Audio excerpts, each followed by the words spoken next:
नारायण श्री राम कथा की जय।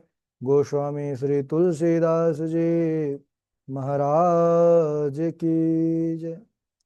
परम मंगलमय परात्पर अखिलेश्वर अचिंत कल्याण गुणगण निधान सर्वेश्वर सर्वाधिपति श्रेष्ठ आचरणवान प्रजा के सुखदाता आनंद कंद भगवान श्री रामचंद्र कौशल्या आनंद वर्धन अवध नरेंद्र नंदन श्री रघुनंदन विदेह बनस भई जयंती जनक नरेंद्र नंदनी भास्वती जगदीश्वरी माँ सुनैना की आंखों की पुतलिका विदेह जा जनकाधिराज तनया जनक राज किशोरी वैदेही मैथिली श्री राम प्राण वल्लभा श्री जानकी जी। इन दोनों युगल सरकार श्री सीता रामचंद्र भगवान के पावन दिव्यतम चरणारविंदों पर कोटि नमन नतमस्तक वंदन एवं अभिनंदन। तीनों मैया चारों भैयाओं के चरणों में कोटि कोटि प्रणति। अनंत बलवंत गुणवंत श्री हनुमान जी महाराज के पावन चरण कमलों पर कोटि कोटि प्रणाम। समस्त भूतादिक श्री राम मैं सब जग जानी करहूं प्रणाम जोर जोग पानी। हम सबका यह परम सौभाग्य श्री राम कथा की तैयारी का पावन संकल्प विचार लेकर के एक स्थान पर एक साथ जुड़कर इस पावन कथा की तैयारी कर रहे हैं। भगवान श्री राघवेंद्र सरकार की अनंत लीला चरित्र जो जीवन में बड़े ही सौभाग्य से प्राप्त होते हैं। एहि सर आवत अति कठिनाई राम कृपा बिनु आई न जाई। भाग्योदये न बहुजन्म समर्जितेना सतसंगमम चलभते पुरुषो यदा वै।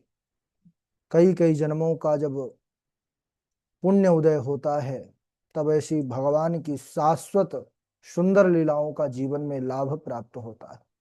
हम सब बड़भागी हैं जो श्री राघवेंद्र सरकार की अहेतु करुणा की कृपा से यह जीवन में शुभ अवसर प्राप्त हुआ। हम सबका यह परम कर्तव्य है, दायित्व है कि जो अवसर दिया है प्रभु ने हमको, उस अवसर का पूर्ण रूप से लाभ लें। उसके लिए आवश्यकता है सच्ची लगन, निष्ठा और परिश्रम।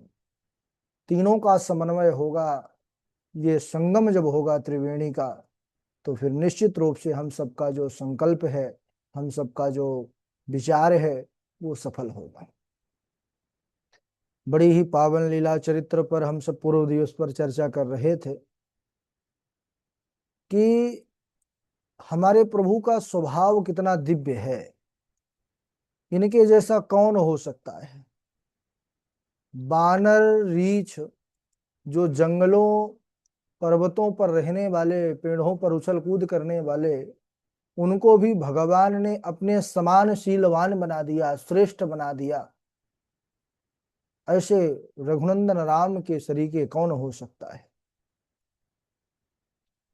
भगवान अकल्पनीय है, कल्पना से परे है वह पर ब्रह्म। फिर भी जितनी मनुष्य जीव कल्पना कर सकता है, वो कल्पना में भी जब इतने सुंदर है तो विचार करिए कि जो कल्पना से परे है, अकल्पनीय है, वो परमात्मा का कैसा दिव्य स्वरूप होगा। जिसकी रचना इतनी सुंदर, वो कितना सुंदर होगा।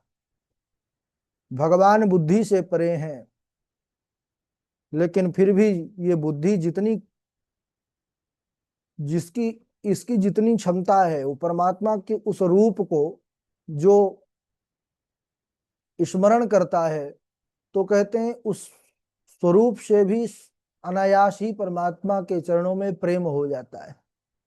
तो यहाँ पर बाबा जी कहते हैं भोलेनाथ भगवती से कि हे देवी, जो हमारे रघुनंदन राम का स्वभाव जान गया, फिर उनके अलावा कोई और उनको नहीं भाता।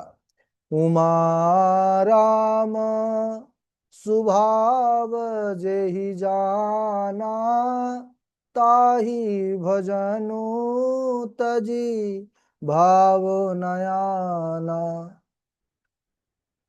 श्री राम जी हमारे बड़े विलक्षण स्वभाव के हैं। तुलसी राम स्नेहशील लखी जो न भगति उर आई। और जो रघुनंदन राम के स्वभाव को, उनके चरित्र को, उनके सुंदर रूप माधुरी का दर्शन करने के बाद भी उनके प्रति अगर प्रेम ना हुआ तो कहते हैं कि फिर वह मनुष्य इस संसार में व्यर्थ ही पैदा हुआ है, वो जन्म उसका निरर्थक है। भुवि भार भूता, संसार में भार रूप है वो। ते नर नरक रूप जीवत जन। तुलसीदास जी कहते हैं कि वो तो नरक ही इस मृत्यु लोक में भोग रहा है, जो जन्म लेकर के मनुष्य का, उसने भगवान राम को नहीं जाना, उनके स्वभाव को, उनके रूप को देख करके भी उनके प्रति उसकी भक्ति, उनके प्रति शरणागति जिसको प्राप्त नहीं हुई। हम सबको भगवान ने, हो सकता है कि अन्य कुछ वस्तुओं पर असमानता अपने कर्मों के द्वारा हमको मिली हो, है ना, लेकिन एक विलक्षण वस्तु भगवान ने सबको दिया है, क्या? समय, है ना। हमारा रूप में बदलाव हो सकता है, समाज कुल में बदलाव हो सकता है, परिवार में बदलाव हो सकता है, अच्छी शिक्षा, ज्ञान और प्रतिष्ठा में बदलाव हो सकता है, लेकिन भगवान ने जो दुर्लभ समय दिया है वो सबको समान दिया है। इस समय का सदुपयोग करके हम सब कुछ प्राप्त कर सकते हैं। समय का सदुपयोग किया जाए तो समय के उपयोग से बलवान हुआ जा सकता है, श्रेष्ठ बुद्धिमानी को प्राप्त किया जा सकता है, मान प्रतिष्ठा प्राप्त किया जा सकता है, अच्छी अच्छी रचनाओं को किया जा सकता है, अच्छे अच्छे जो है तो शास्त्रों का अध्ययन किया जा सकता है, भक्ति करके भगवान तक दिव्य दिव्य लोकों को प्राप्त किया जा सकता है। लेकिन बात किसकी है? समय के सदुपयोग की। और किसी का अगर हम दुरुपयोग करते हैं, दुरुपयोग देखिए, समय तो खर्च होगा, सदुपयोग करें या दुरुपयोग, अच्छे कार्यों पर अगर लगा रहे हैं तो अच्छा परिणाम मिलेगा, बुरे कार्यों पर समय जाएगा तो उसका बुरा परिणाम होगा। इसके बाद अभी हमारे जो रघुनंदन राम हैं, इनका नामकरण अब होने वाला है। चारों भाई, अभी इनका नामकरण नहीं हुआ है। शुभ अवसर जब आया, गुरु वशिष्ठ जो है इनके नामकरण के लिए पधारे हैं। नामकरण जीवन का अभिन्न अंग है, 16 संस्कारों में एक संस्कार है नामकरण संस्कार। लेकिन हम और आप सब प्रायः नामकरण पर बड़ी भूल कर देते हैं। क्या? नाम हम कोई अच्छा सा, जिसका कोई अर्थ, अच्छा अर्थ प्रकट होता हो, ऐसा नाम छोड़ करके हम निरर्थक शब्दों को उस नाम पर सम्मिलित कर लेते हैं, जिससे जीवन में बड़ा दुष्प्रभाव पड़ता है ना। कोई अच्छा एक्टर हो गया, अच्छा कोई हस्ती हो गया, उसके नाम से हम अपने बच्चों का नाम रखते हैं। महाराज, बच्चों का नाम कैसे रखना चाहिए? राम कथा बतलाती है कि उसका कोई अर्थ हो, जो जीवन में अच्छा प्रभाव डालने वाला हो। 16 संस्कार है अपने सनातन धर्म में। पहला गर्भाधान है और अंतिम है अंत्येष्टि। गर्भाधान संस्कार, पुंसवन संस्कार, सीमंतोन्नयन संस्कार, जातकर्म संस्कार, नामकरण संस्कार, निष्क्रमण है, अन्नप्राशन है, चूड़ाकर्म है, विद्यारंभ है, और कर्णवेद है, यज्ञोपवीत है, वेदारंभ संस्कार, केशांत संस्कार, समावर्तन, विवाह और अंतिम में अंत्येष्टि। अच्छा, नाम के प्रभाव से ही जीवन में काम होने लगता है। यथा नाम तथा गुण, सुने होंगे आप लोग सूक्ति। तो नाम का बहुत महत्वपूर्ण स्थान है जीवन में। तो नाम हमेशा भगवत संबंधी, भगवत परक नाम, किसी अच्छे अर्थ को प्रकट करने वाला नाम रखना चाहिए। यहाँ पर नामकरण की बारी आ गई है और अवध धाम में भी बड़ा उत्सव चल रहा है कि अब हमारे जो है सुंदर प्रभु का नाम होगा। कछु के दिवस बीते एहि भांति, जात न जानिय दिन अरुराती। नामकरण कर अवसर जानी, भूप बोले पठये मुनि ज्ञानी। अरे, भगवान साक्षात जगदीश जहां पर बाल रूप में आ जाएं, वहां पर समय का भान किसको होगा भाई? समय भी ठहर जाता है। कछुक दिवस बीते यही भांति, जात न जानिए दिन अरु राति।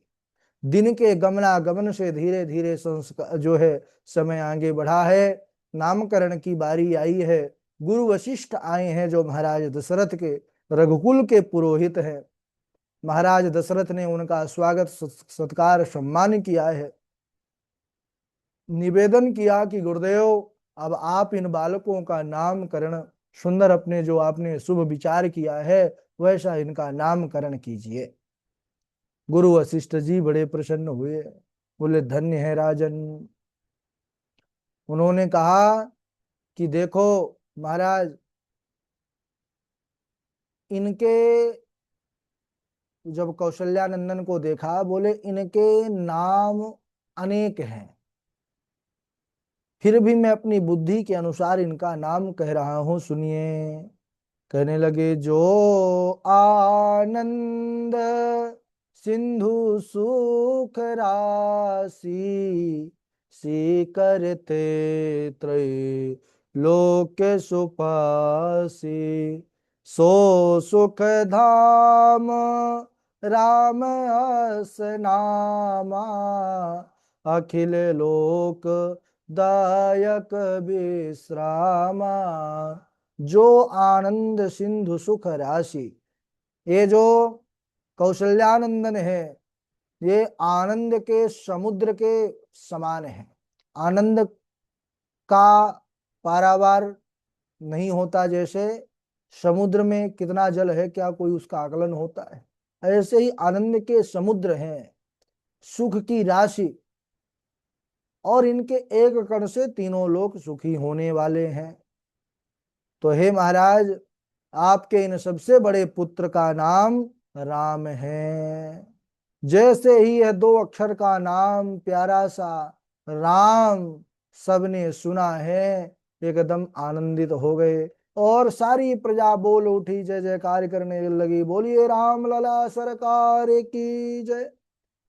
तो ये राम दो अक्षर का नाम जीवन में सुख शांति और विश्राम प्रदान करने वाला है।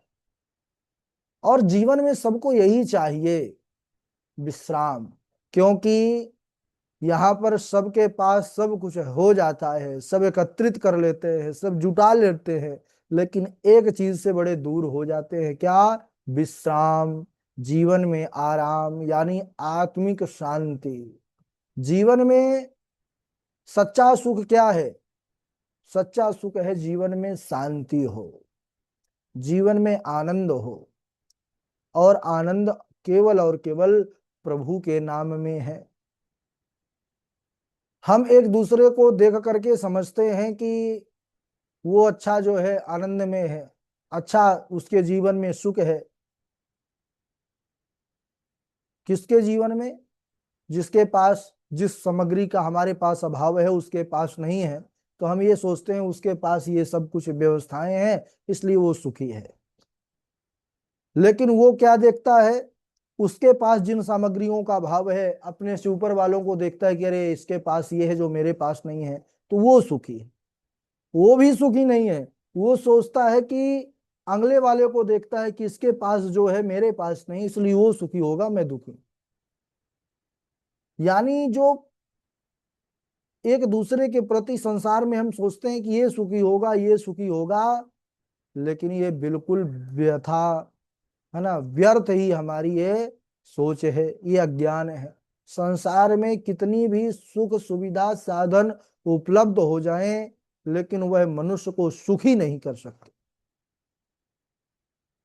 वह मनुष्य को आनंदित आत्मिक शांति, क्योंकि जो शांति है वो अंदर का विषय है, बाहर का विषय नहीं है। हम शरीर को अच्छे अच्छे वस्त्र पहना करके, बढ़िया बढ़िया जो है तो क्रीम पाउडर लगा करके बढ़िया दिखा सकते हैं, बना सकते हैं, बाहरी आडंबर को सजा सकते हैं, लेकिन अंदर का जो आनंद और शांति, अंदर का जो स्थान है, वो तो केवल और केवल भगवान की जो भक्ति है उससे ही श्रेष्ठ हो सकता है। बाकी बाहर के सुख साधन से अंदर का सुख साधन जो है नहीं मिल सकता।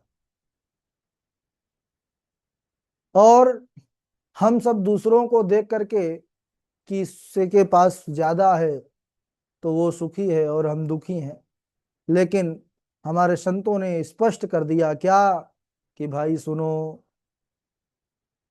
चक्कर में नहीं पड़ना है। क्यों? संसार में कोई सुखी है नहीं। दीन कहे धनवान सुखी, धनवान कहे सुख राजा को भारी, राजा कहे महाराज सुखी, महाराज कहे सुख इंद्र को भारी, इंद्र कहे चतुरानन सुखी, चतुरानन कहे सुख शिव को भारी, तुलसी जी जान विचार करे, हरि भजन बिना सब जीव दुखारी। तो संसार में आज तक कोई सुखी नहीं हुआ। संसार में मतलब संसार से, जिसने संसार में सुख खोजा है वो संसारी कभी सुखी नहीं हुआ, क्योंकि संसार में सुख नहीं है। इस संसार का दूसरा नाम ही है दुखालय। दुखालयम अशाश्वतम, अशाश्वत यानी जो सदा रहने वाला नहीं है, और दुखालय यानी दुखों का घर। तो जो दुखों का घर है उससे सुख कहाँ से मिल सकता है भाई? यहाँ सभी दुखी हैं, बस अंतर यही है कि कोई तन दुखी, कोई मन दुखी, कोई धन बिन रहते उदास, थोड़े थोड़े सब दुखी, सुखी राम के दास। तो सुखी करने वाले तो हमारे राम प्रभु ही है। जो आनंद सिंधु सुख राशि। क्यों? क्योंकि वो आनंद और सुख के राशि हैं। अगर सुखी होना है, जैसे विद्या प्राप्त करना है तो विद्यालय जाना पड़ता है, ऐसे ही अगर हमको दुख चाहिए तो संसार से आशा करिए, अगर सुख चाहिए तो सुख के राशि तो केवल मेरे राम है। राम से ही सुख मिल सकता है, जीवन में आराम और विश्राम मिल सकता है। इसके बाद हमारे जो कैकेयी नंदन हैं उनका नामकरण बोले विश्वभरण पोषण कार जोई, ताकार नाम भरत आस होई। विश्व भरण पोषण कर जोई, जो विश्व का भरण पोषण करने वाले हैं, ऐसे कैकेयी के पुत्र जो है उनका नाम भरत होगा। बोलिए भरत लाल जी महाराज की जय। ये विश्व का भरण पोषण का तात्पर्य क्या है? असली भरण पोषण क्या है? बोले असली भरण पोषण है जीवन में भक्ति की प्राप्ति हो जाना, जीवन में परमात्मा के चरणों की प्रेम की प्राप्ति हो जाना। तो बोले भरत जी महाराज संसार में ऐसी अलौकिक भक्ति, ऐसी परमात्मा के प्रति निष्ठा को प्रकट करेंगे जिससे अनेक जो है पिपासु भक्तों का कल्याण होगा। विश्व भरण पोषण कर जोई, ये भक्ति का भरण पोषण करने वाले हैं। इसके बाद जाके सुमीरन तेरी पुनासा, नाम शत्रुघ्न वेद प्रकाशा। बोले जिसके सुमिरन से रिपु यानी शत्रुओं का नाश हो जाए, ऐसे जो सुमित्रा के पुत्र हैं, छोटे पुत्र, उनका नाम होगा शत्रुघ्न। बोलिए शत्रुघ्न लाल की जय। इसके बाद हमारे राघव लाल जू के बड़े प्रिय लक्षण धाम राम प्रिय, सकल जगत आधार, गुरु वशिष्ठ तेहि राखा, लक्ष्मण नाम उदार। जो शुभ लक्षणों के धाम हैं, राम जी के बड़े लाडले हैं और जगत के आधार हैं, क्योंकि शेषावतार है ना, शेष की ही फणों पर धरती उस पर आधारित है। तो गुरु जी ने, वशिष्ठ जी ने उन सुमित्रा के बड़े पुत्र का नाम लक्ष्मण रखा। बोलिए लखन लाल की जय। इस प्रकार चारों भाइयों के शुभ सुंदर नाम रखे गए। महाराज इन चारों भाइयों के जो पिता का नाम है दशरथ, दशरथ भी बड़े सुंदर अर्थ को प्रकट करता है। कहते हैं कि जिसका रथ दसों दिशाओं में चल सकता है उसको दशरथ कहते हैं, जिसके रथ की कोई गति नहीं। जिसकी दशरथ यानी दसों इंद्रियां जिसकी वश में है वही है महाराज दशरथ। ऐसे दशरथ के घर भगवान नारायण स्वयं चार रूपों को धारण करके प्रकट होते हैं। बोलिए श्री राघवेंद्र सरकार की जय, रामलला सरकार की जय, चारों भैयन की जय। बड़ा सुंदर प्रसंग। लेकिन नामकरण लीला चौपाई हो चुकी है, आप लोगों को याद करने के लिए काफी। आज यहीं तक। अब तो बाल लीला होगी हमारे राम प्रभु की, उसको हम अगले दिवस। आइए बारी बारी से आप लोग जो चौपाई तैयार किए हैं उनको सुनाएंगे।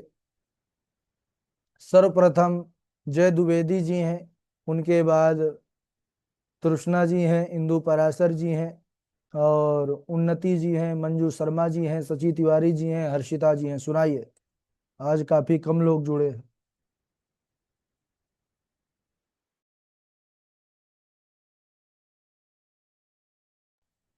हाँ जी, जय द्विवेदी जी सुनाइए, अगर व्यस्त हैं तो आगे सुनाइए तब राधे सुनाइए। राधे गुरु जी प्रणाम।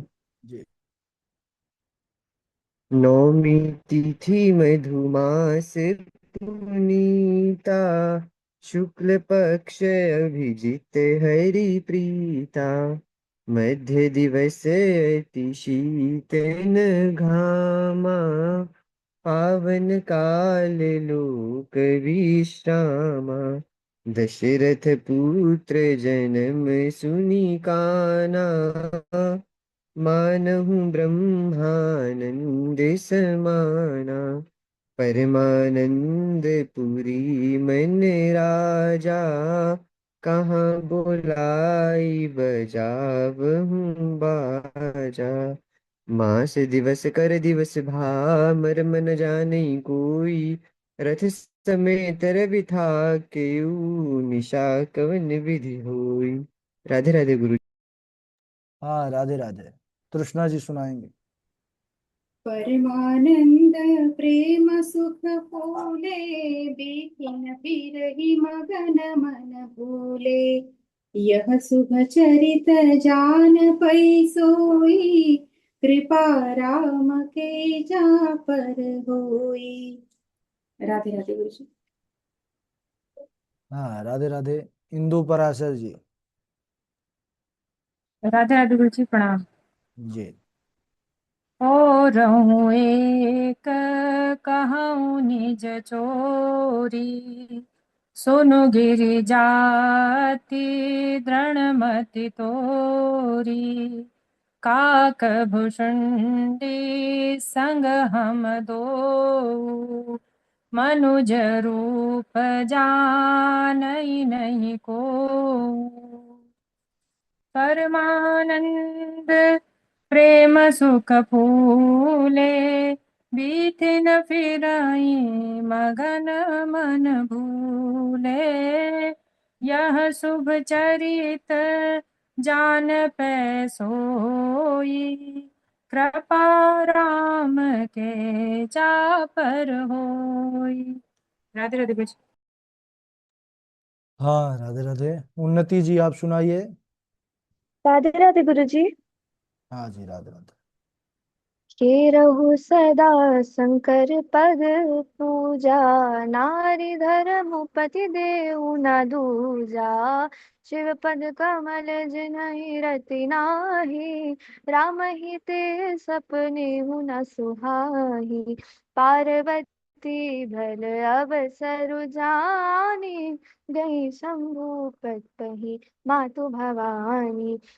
जानी प्रिया दरुअति कीन्हा, वाम भाग आसनु हर दीन्हा। कथा जो सकल लोक हितकारी, सोई पूछन यह शैल कुमारी। जी गुरु जी राधे राधे। गुरु जी वो मैं ना परसों प्रयागराज में थी, इसलिए मैं क्लास ज्वाइन नहीं कर पाई, क्षमा चाहती हूँ। अच्छा अच्छा, ठीक है। मंजू जी शर्मा जी आप सुनाइए। मंजू शर्मा जी। जी गुरु जी राधे राधे। राधे जा दिन ते हरि गर्भ में आए, सकल लोक सुख संपत्ति छाए। मंदिर में है सब राज ही रानी, शोभाशील तजे की खानी। नौमी तिथि मधु मास पुनीता, शुक्ल पक्ष अभिजित हरि प्रीता। मध्य दिवस अति शीत न घामा, पावन काल लोक विश्रामा। भय प्रकट कृपाला, दीन दयाला, कौशल्या हितकारी। हर्षित महतारी, मुनि मनहारी, अद्भुत रूप विचारी। लोचन अभिरामा, तनु घनु श्यामा, निज आयुध भुज चारी। भूषण बनमाला, नयन विशाला, शोभा सिंधु खरारी। कर दुई कर जोरी, स्तुति तोरी, कहीं विधि करहूं अनंता। माया गुण ज्ञाना, तीत अमाना, वेद पुराण भगवंता। राधे राधे गुरु जी। राधे राधे। और इनके बाद कौन है अभी? हर्षिता जी हैं, राधे राधे गुरु जी। सुनाइए। अशुभ हुई जिन्हें केश मेरे, बेगान रीच विकारी। वेद विदित पावन के, ते सब महिमा नाथ तुम्हारी। प्रभु तरु तर कपिडार पर, ते के आप समान। तुलसी कहो ना राम से, साहिब सील निदान। राधे राधे गुरु जी। राधे राधे। हर्षिता जी। राधे राधे गुरु जी प्रणाम। हाँ। जेहि विधि नाथ होई हित मोरा, करहु सुबेगी दास मैं तोरा। मुनि हित कारण कृपा निधाना, दीन कुरूप न जाई बखाना। सो चरित्र लखी काहू न पावा, नारद जानी सबई सिर नावा। जेहि विधि होई परम हित, नारद सुनहु तुमार। सोई हम करब न आन कछु, बचन न मृषा हमार। राधे राधे गुरु जी प्रणाम। हाँ। राधे राधे। और सब लोग सुना दिए ना? ठीक है। आज प्रवचन का नंबर किनका है?